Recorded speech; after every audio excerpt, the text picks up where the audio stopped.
안녕하세요. 미국 주식론 대학의 미준입니다. 9월 21일 오늘의 미국 주식 뉴스를 시작합니다. 오늘 미국 증시에 참여하고 계신 많은 투자자분들께서는 신경이 조금 날카로우셨을 수도 있겠습니다. 9월 20일, 21일 양일에 걸쳐서 미국 연준이 FOMC 미팅을 진행하고 있는데요. 미국 동부 시간으로 한 2시 정도가 되면 그들의 결정을 발표할 예정에 있습니다. 한국 시간으로 따져보니까 한 새벽 3시 정도가 되더라고요. 그래서 이 방송을 시청하시는 많은 분들께서는 아무래도 내일 아침에 일어나셔서 FOMC 미팅의 결과를 확인해 보실 수가 있을 것 같습니다. 저는 개인적으로요, 한 1%포인트 확 올리면서 주가가 조금 단기적으로는 떨어지더라도 이번 기회에 인플레이션을 확 잡아줬으면 하는 기대감을 가지고 있습니다. 하지만 이렇게 매크로 상황에 계속해서 집중하면서 흔들리다 보면요, 주식 투자가 너무나 어려워지거든요. 그래서 우리 현명한 투자자 입장에서는 너무나 단기적인 흐름에 초점을 맞추지 않고요, 장기적으로 내가 투자하고 있는 기업이 어떤 혁신의 모습을 보여주고 있는지, 계속해서 성장을 하고는 있는지, 수익률을 향상되고 있는지, 이런 부분에 조금 더 관심을 갖고 주식 투자를 진행했으면 좋겠다는 바람도 아울러서 가지고 있습니다. 자, 그럼 9월 21일 보내드리는 오늘의 미국 주식 뉴스 바로 시작합니다. 자, 어제 미국 증시의 마감 시황부터 살펴보겠습니다. 다우존스가 1% 넘게 하락을 했고요. S&P 500 1.13% 마이너스, 나스닥이 0.95% 떨어지면서 마감이 됐습니다. 성장주들의 성적표도 잠깐 보여드리면요. 오픈도어가 8.25%로 가장 많이 흔들렸고요. 차지포인트 마이너스 7.38, 애쉬 마이너스 6.99, 로크 마이너스 6.33, 인바이테 마이너스 6.07, 쇼피파이 마이너스 6.04, 유니티 소프트웨어 4.50% 떨어졌습니다. 자, 반면 메가테크 기업들의 성적표도 궁금하죠. 자, 아마존이 가장 많이 떨어졌는데요. 1.97% 하락했고요. 구글이 1.95%, 엔비디아 마이너스 1.54, 메타 플랫폼즈 마이너스 1.30, 마이크로소프트 0.85% 떨어졌습니다. 넷플릭스, 테슬라는 행보한 수준이고요. 애플만 혼자 1.57% 급등하는 모습을 보여줬습니다. 자, 오늘 첫 번째로 준비한 기사에는 엔비디아가 등장을 합니다. 오래간만에 엔비디아 관련된 뉴스를 좀 전해드릴 텐데요. 엔비디아는 지금 현재 GTC라는 이벤트를 개최하고 있습니다. 9월 19일부터 9월 23일까지 3일간 개최되는 이벤트고요. GTC는 GPU 테크놀로지 컨퍼런스의 약자라고 보시면 됩니다. 디벨로퍼들, 개발자들을 모아놓고 이제 한바탕 재미있는 시간을 갖는 연간 이벤트다, 이렇게 보시면 되고요. 자, 여러 가지 다양한 새로운 신제품을 발표하는 그런 이벤트라고 생각을 하면 되는데요. 자, 그럼에도 불구하고 주가가 떨어지고 있는 추세입니다. 세미컨덕터 자이언트 기업인 엔비디아가 여러 가지 새로운 제품을 출시하고 있는데도 불구하고 안타깝게도 엔비디아의 주가 하락을 막을 수는 없었다라고 나와 있죠. 젠슨 황이 이끌고 있는 엔비디아는 여러 가지 다양한 GPU를 이번에 출시를 했는데요. 자, RTX 4090라는 GPU를 이번에 출시를 했다. 가격은요, 무려 $1,599 정도가 된다고 합니다. 10월 12일부터 판매가 개시되는 것 같고요. 자, 또한 엔비디아는 새로운 지포스 GPU, 예전부터 이제 가장 먼저 개발됐던 GPU죠. 이 지포스 새로운 버전이 나온 것 같은데요. $899 그리고 $1,199의 판매가 11월부터 시작이 된다라고 합니다.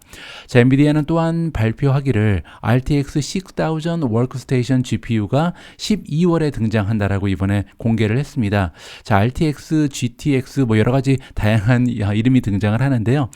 GTX는 이제 넷플릭스나 유튜브를 시청할 때 우리가 이제 HD 화질로 보고 싶어 하잖아요. 그런 분들이 사용하는 그래픽 카드라고 보시면 되고, 여기 나와 있는 RTX는요, 4K라든지 8K 이상의 모니터를 사용하는 게임 전문가, 게임 애호가들을 위한 전문적인 GPU다, 이렇게 보시면 될 것 같습니다. 여기 나와 있는 6000이라든지 4000 이런 숫자들은 어떤 GPU가 조금 더 해상도가 높은지 요거를 표시해 주는 거라고 생각하시면 되고요. 자, 엔비디아는 또한 뭐라고 얘기했냐면 이번에 출시를 할 예정이다. 에이다 러브레이스 그래픽 칩이라는 게 다음 달에 나온다로 나와 있는데요. 여기 나와 있는 에이다 러브레이스는 GPU를 만들기 위한 아키텍처라고 보시면 됩니다. 예전에는 암페어라는 아키텍처를 이용을 해서 GPU를 개발했는데 이제 최첨단 GPU를 개발하기 위해서 새로운 아키텍처를 개발했고 그 아키텍처 이름이 에이다 러브레이스, 이렇게 보시면 되고요.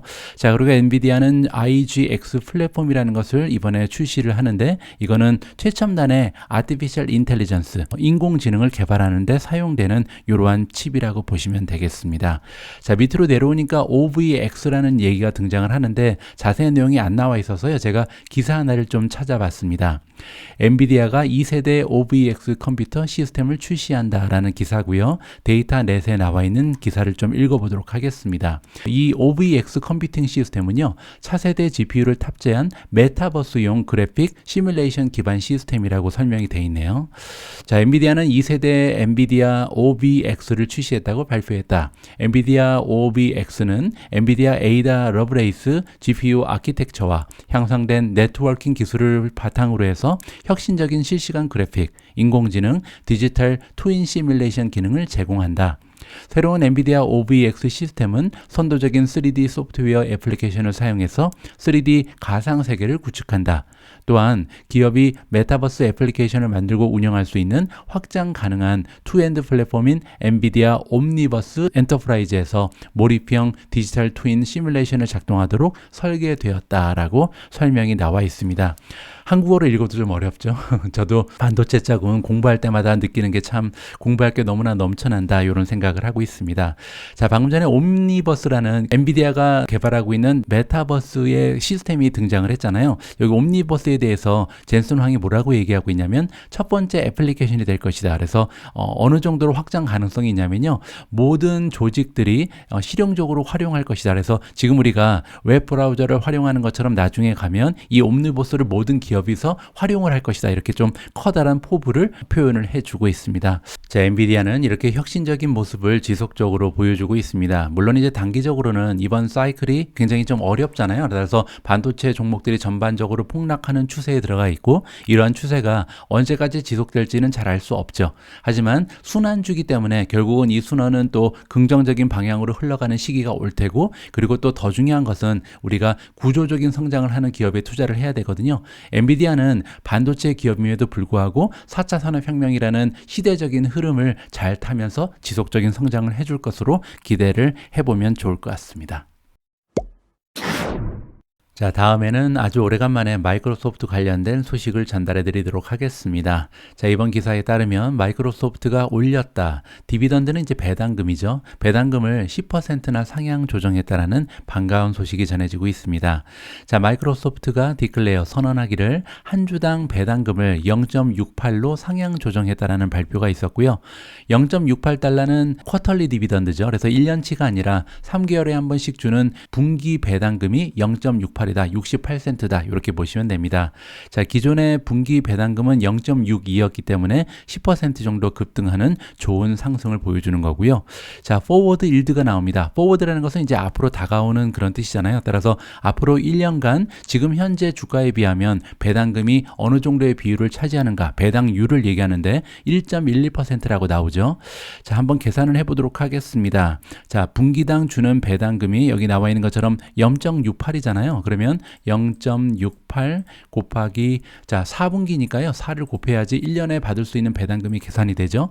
2달러 72센트를 1년에 받을 수가 있습니다. 자, 나누기 지금 현재 주가가 242.45죠. 그러면 242.45 자 곱하기 100 하시면 그러면 배당률이 나오겠죠. 1.12가 나옵니다. 따라서 1.11이 아니라 1.12로 보는 게 맞는 것 같고요. 다가오는 12개월 동안 마이크로소프트가 지급하는 배당의 배당률은 1.12%다. 이렇게 보시면 됩니다. 자, 페이어블이라는 것은 이제 돈이 언제 지급이 되냐? 12월 8일 날 배당금이 지급이 되고요.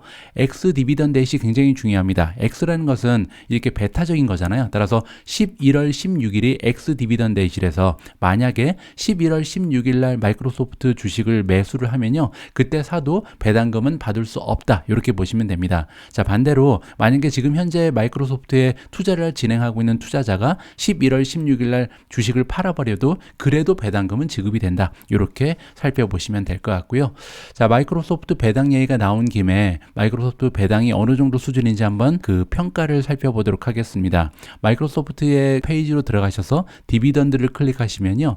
자, 디비던드 그레이드가 나오죠. 현재 디비던드 세이프티, 안정성은 A를 받고 있고요. 성장성은 A 플러스를 받고 있습니다. 굉장히 좋죠. 자, 그리고 일드, 배당률은 비교적 좀 낮은 편이기 때문에 D 플러스를 받고 있고요. 자, 배당의 컨시스턴시, 배당금을 얼마나 지속적으로 지급하고 있는가, A라는 좋은 점수를 받고 있습니다. 따라서 지금 현재 마이크로소프트는요, 1.12% 정도 되는 배당률을 제외하고는 모두 굉장히 좋은 배당 주식의 모습을 보여주고 있다. 이렇게 보면 되죠. 자, 밑에 가면 이제 서머리가 나오는데요. 아까 우리가 계산해 본 것처럼 앞으로 포워드 배당률이 1.12라고 말씀드렸죠. 자, 그리고 애뉴얼 페이아웃이 나옵니다. 1년에 지급하는 배당금을 금액으로 표시하면 $2.72고요. 자, 페이아웃 레이시오도 굉장히 중요하다 그랬죠. 페이아웃 레이시오는 뭐냐면 1년간 이 기업이 만들어내는 순이익의 몇 퍼센트를 소모하면서 배당금을 지급하는가. 자, 마이크로소프트 같은 경우는요, 1년간 그들이 만들어내는 순이익에서 26.96%만 사용을 하면 배당을 지급할 수 있는 수준입니다. 따라서 앞으로도 배당금을 지속적으로 올려주거나 계속해서 지급할 가능성이 굉장히 높은 거죠. 여유가 있다는 거죠. 자, 그리고 5년 그로스 레이트, 과거 5년 동안 매년 평균적으로 얼마 정도 배당금을 상승시켜 왔는가, 9.71%라는 굉장히 높은 배당 성장률을 보여주고 있고요. 자, 마지막으로 디비던드 그로스 17년이라고 나와 있는데 이게 뭐냐면 지난 17년 동안 마이크로소프트는요, 비가 오나 바람이 부나 단 1년도 빼지 않고 계속해서 매년 배당금을 올려줬다, 성장시켜왔다, 이렇게 이해를 하면 좋을 것 같습니다. 자, 마이크로소프트는요, 성장도 계속하고 있고 배당금도 계속해서 올라가는 추세를 보여주고 있잖아요. 따라서 만약에 한 10년, 20년 장기적으로 배당 주식에 투자를 하고 싶으신 분들은 성장도 하고 있지만 저 장기적으로 배당주의 매력이 좋은 이 마이크로소프트의 투자를 고려해 보시는 것도 개인적으로 좋은 방법이라고 생각을 합니다. 자, 다음으로 준비된 기사에는 아마존이 등장을 하는데요.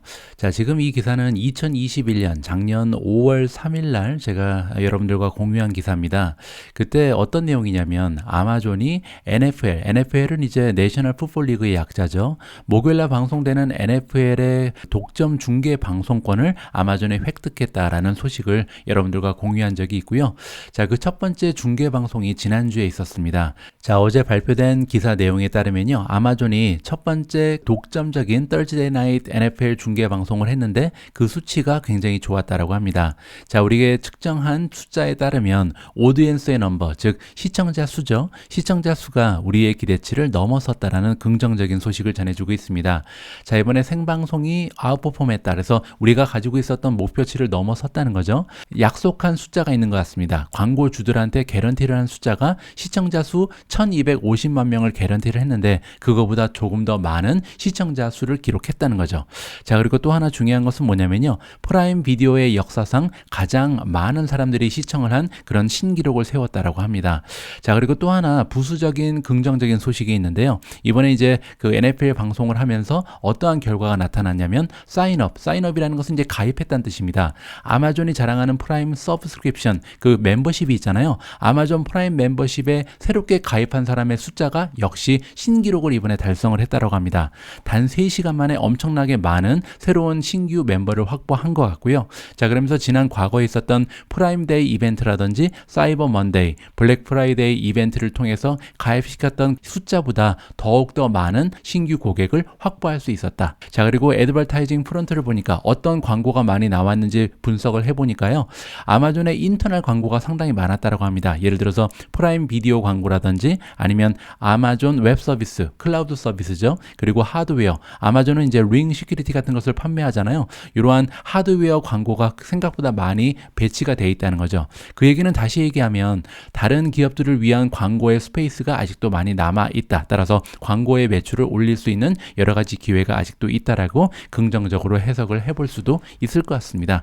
자, 어쨌든 아마존이 이번에 뭐 큰맘 먹고 돈을 많이 썼겠죠. 목요일 NFL 방송을 했는데 그 결과가 굉장히 긍정적이었다. 앞으로 광고 매출의 향상에도 도움이 될 것 같고요. 또한 멤버십 수의 지속적인 증가에도 한몫을 할 수 있는 좋은 결과가 발표가 된 것 같습니다.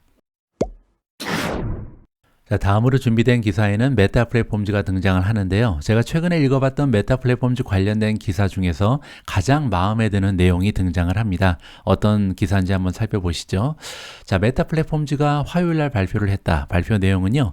통합을 하는데 그들이 가지고 있는 왓츠앱이 있죠. 왓츠앱의 메시징 서비스를 세일즈포스의 서비스랑 연동을 한다라는 긍정적인 소식이 전달이 되고 있습니다. 자, 세일즈포스에 대해서 잘 모르시는 분들을 위해서 설명을 드리면 세일즈포스는요. 티커 네임을 보면 어떤 기업인지 알 수가 있습니다. CRM이라고 써 있잖아요. CRM은 커스터머 릴레이션십 매니지먼트의 약자입니다. 따라서 고객 관리를 하는 회사구나라고 추측을 해볼 수가 있죠. 세일즈포스는 사실 클라우드를 바탕으로 한 이 CRM 기반의 기업들 중에서는 거의 최고의 기업이다. 이렇게 보시면 되거든요.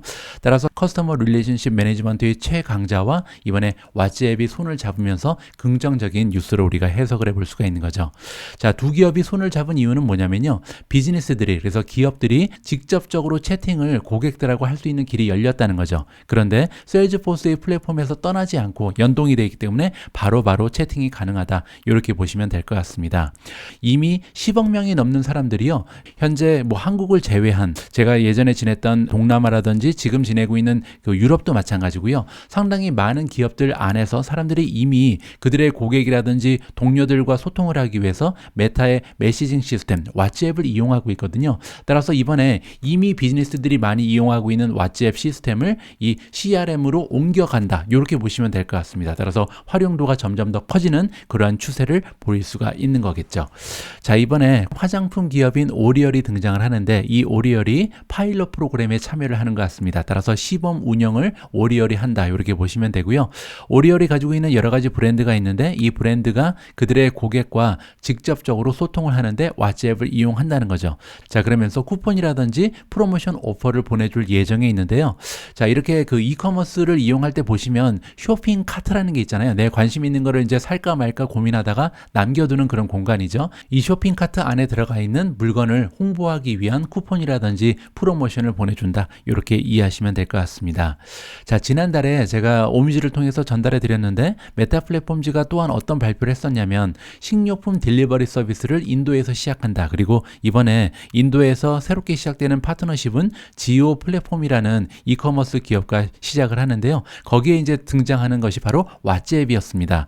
따라서 최근 들어서 지금까지 매출 증대에는 전혀 기여를 하지 못했던 비즈니스 모델인 왓츠앱이요. 드디어 이제 수익을 창출하는데 일조를 하기 시작했다. 이 부분에서 저는 굉장히 긍정적인 소식이라고 보고요. 더욱이 그 파트너십의 상대가 CRM 분야의 최고 기업인 세일즈포스라는 점에서 조금 더 점수를 줄 수 있을 것 같습니다.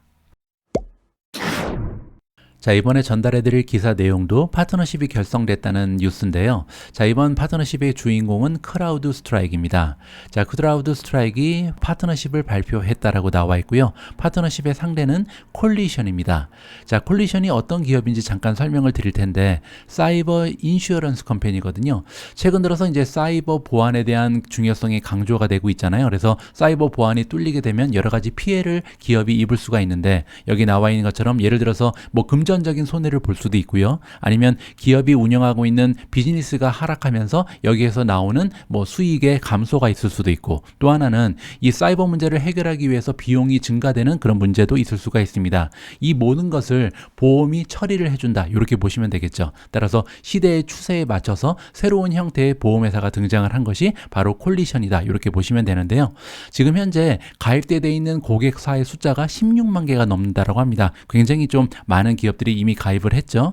자, 여기서 이 콜리션이라는 보험회사와 크라우드 스트라이크가 어떠한 협업을 진행하게 되냐면 콜리션 입장에서는요. 보안이 뚫리게 되면 여기에 대한 이제 보험금을 지급을 해야 되는데 모든 기업한테 다 주진 않겠죠. 뭐 이렇게 필요한 조건들이 좀 있을 거 아니에요. 이러이러한 조치를 이미 취해 놨는데도 그럼에도 불구하고 보안이 뚫려서 여러 가지 손해를 봤다면 여기에 대한 청구를 하면 이제 손해배상을 해준다. 이러한 구조로 돼 있을 텐데 여기에 대한 필요 조건이 이제 충족이 되려면 뭐냐면 크라우드 스트라이크를 이용한다. 이렇게 보시면 될 것 같습니다. 따라서 크라우드 스트라이크 입장에서는요, 이렇게 16만 개나 되는 기업한테 그들의 상품을 홍보하고 팔 수 있는 굉장히 중요한 기회가 열리게 됐다. 이렇게 이해가 가능하겠죠.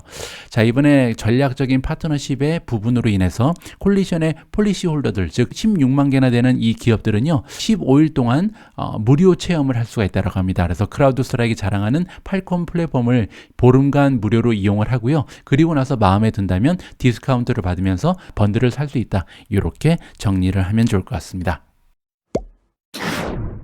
어제 크라우드 스트라이크는요, 콜리션이라는 기업과의 파트너십 외에도 인수합병권 하나도 발표가 됐습니다. 자, 어제 인수한 기업의 이름은요, 레포시파이입니다. 자, 레포시파이가 어떤 기업인지 한번 찾아봤더니 최근 들어서 이제 디지털 자산에 대한 중요성, 관심도가 계속해서 높아지고 있는 상황이잖아요. 따라서 이러한 디지털 자산을 지키는데 사이버 보안 기업의 역할이 필요한 그런 시대적인 트렌드가 발생하는 것 같습니다. 따라서 레포시파이는 이러한 디지털 자산을 지킬 수 있는 툴을 주는 그러한 사이버 보안 기업인데요. 자, 이번에 크라우드 스트라이크 레포시파이를 인수하면서 두 가지의 의미를 우리가 찾을 수가 있을 것 같습니다. 첫 번째는요, 잠재적인 경쟁 기업을 인수합병하면서 경쟁을 약화시켰다. 이게 첫 번째 의미고요. 두 번째는 교차 세일입니다. 자, 최근 들어서 크라우드 스트라이크가 계속해서 많은 기업들을 인수합병하고 있는데, 그러면서 그들이 이제 누릴 수 있는 혜택은 뭐냐면요, 한번 고객사가 확보가 되면 한 가지 기업에 여러 가지 다양한 기능 그리고 서비스를 판매하고 있는 겁니다. 따라서 처음에는 4가지, 5가지 정도의 서비스를 이용하던 기업이 최근 들어서는 7가지, 8가지, 9가지 굉장히 많은 보안 서비스를 이용하면서 한 기업에서 발생하는 매출이 점점 더 올라가고 있다. 이 부분에서 우리가 긍정적인 측면을 찾아볼 수가 있을 것 같습니다. 자, 남아있는 기사는 헤드라인만 잠깐 읽어드리도록 하겠습니다. 자, 스템이라는 기업이 등장을 하는데요. 스템 역시도 파트너십이 결성이 됐고요. 파트너십의 상대는 인차지 에너지입니다. 자, 인차지 에너지는 어떤 기업이냐면요, 플릿이라는 말이 등장을 하는데 상업용 자동차를 얘기하거든요. 버스 기업이라든지 트럭 회사 아니면 택시 회사 뭐 이런 기업들이죠. 이런 기업들이 이제 전기차를 활성화시키면서 계속해서 충전을 해야 되잖아요. 이런 충전을 도와주는 그런 기업이라고 보시면 됩니다. 따라서 상업용 자동차의 충전 기업인 인차지 에너지와 스템이 파트너십을 결성을 하면서 그들의 시장을 좀 넓히고 있다. 이렇게 이해를 하면 좋을 것 같고요. 자, 다음 기사는 포드입니다. 포드가요, 어제 주가가 12%나 급락을 해버렸습니다. 자, 이렇게 포드라는 일종의 가치주인데 가치주의 주가가 12% 이상 폭락을 한 이유가 뭐냐면 이번에 가이던스를 새롭게 업데이트를 했는데요. 굉장히 좀 큰 폭으로 하향 조정했다. 이렇게 보시면 되고요. 어느 정도 수준이냐면 예를 들어서 3분기에 EBIT을 발표를 했는데 1.4 빌리언에서 1.7 빌리언이 될 것이다 라고 발표를 했습니다. 자, 그런데 컨센서스는요 3 빌리언이거든요. 따라서 너무나 큰 폭으로 차이를 보이면서 주가가 급락해버렸다. 그리고 또 한 가지 좋지 않은 부분은 뭐냐면 4만 대에서 5만 대 정도의 자동차가 부품이 없어서 판매하기가 어렵다는 얘기를 했습니다. 따라서 아직까지도 공급망 회복이 되지 않았다는 신호를 시장에 전달해 주면서 포드 자동차의 주가가 12% 넘게 폭락을 했다. 이렇게 보시면 될 것 같습니다. 자, 다음은 스포티파이고요. 스포티파이가 드디어 오디오북에 진출을 합니다. 지금까지는 뮤직 서비스에만 집중을 했던 스포티파이가 드디어 그들의 비즈니스 영역을 추가하고 있다, 확장하고 있다. 이렇게 이해가 가능하고요. 물론 쉬운 도전은 아니겠죠. 왜냐하면 아마존이라든지 다양한 테크 기업들이 이미 오디오북에 진출을 해 있는 상황이기 때문에 스포티파이의 입장에서는 앞으로 해결해야 될 과제가 굉장히 많을 수 있다. 이렇게 볼 수가 있는 것 같고요. 자, 다음은 갈릴레오가 등장을 합니다. 갈릴레오는 몇 년 전에 소파이가 인수합병한 소파이의 비즈니스 부분 중에 하나다. 이렇게 보시면 되고요. 자, 이번에 데이터 비저라는 기업과 합작을 하면서 파트너십을 결성하면서 그들의 페이먼트 리스크 플랫폼을 확장한다. 기능을 추가한다. 이렇게 보시면 되고요. 따라서 결제 서비스를 이용하는 데 있어서 여러 가지 위험성, 리스크가 있는데 이 리스크를 줄여주는 그러한 기능을 추가한다. 이렇게 이해하시면 될 것 같습니다. 자, 올린이 등장을 하는데요. 올린의 주가 역시도 어제 좋지가 않았습니다. 4.21% 가라앉았거든요. 자, 가치주인 올린의 주가가 4% 이상 빠진 이유가 여기 설명이 되고 있는데 3분기에 에디타의 가이던스를 하향 조정했다. 이렇게 보시면 됩니다. 따라서 최근에 이제 글로벌 경제가 굉장히 좋지 않은 모습을 보이면서 올린 역시도 타격을 받고 있구나. 이렇게 이해가 가능하고요. 자, 마지막으로 쇼피파이가 등장을 하는데 쇼피파이가 최근에 풀필먼트 네트워크를 계속해서 구축하고 있잖아요. 배송 서비스를 자체적으로 해결하기 위해서 많은 투자를 하고 있는데 이것이 그들의 수익성을 오히려 감소시킨다. 따라서 투자 가치가 오히려 떨어지고 있다는 것이 모간 스탠리의 진단이다. 이렇게 보시면 됩니다. 자, 그러면서 모간 스탠리는요, 목표 주가를 44에서 40으로 하향 조정했다. 자, 지금 현재 주가가 30이기 때문에 사실 40까지 올라가도 주가가 아직까지는 올라갈 여지가 많이 남아 있죠. 하지만 그럼에도 불구하고 모간 스탠리는요, 이 쇼피파이가 이 배송 서비스에도 욕심을 내는 것은 굉장히 좋지 않은 결정이다. 왜냐하면 쇼피파이와 아마존이 가지고 있는 차별성이 점점 더 없어지면서 오히려 아마존의 직접적인 경쟁 구조에 휩싸이고 있다. 이렇게 이해를 하시면 될 것 같습니다. 9월 21일 보내드린 오늘의 미국 주식 뉴스는 여기까지입니다. 오늘 방송도 마지막까지 함께 해주신 모든 분들께 진심을 담아 감사의 말씀을 드립니다. 우리 모두가 미국 주식 투자로 은퇴하는 그날까지 다 함께 화이팅입니다. 행복한 하루 되세요. 감사합니다.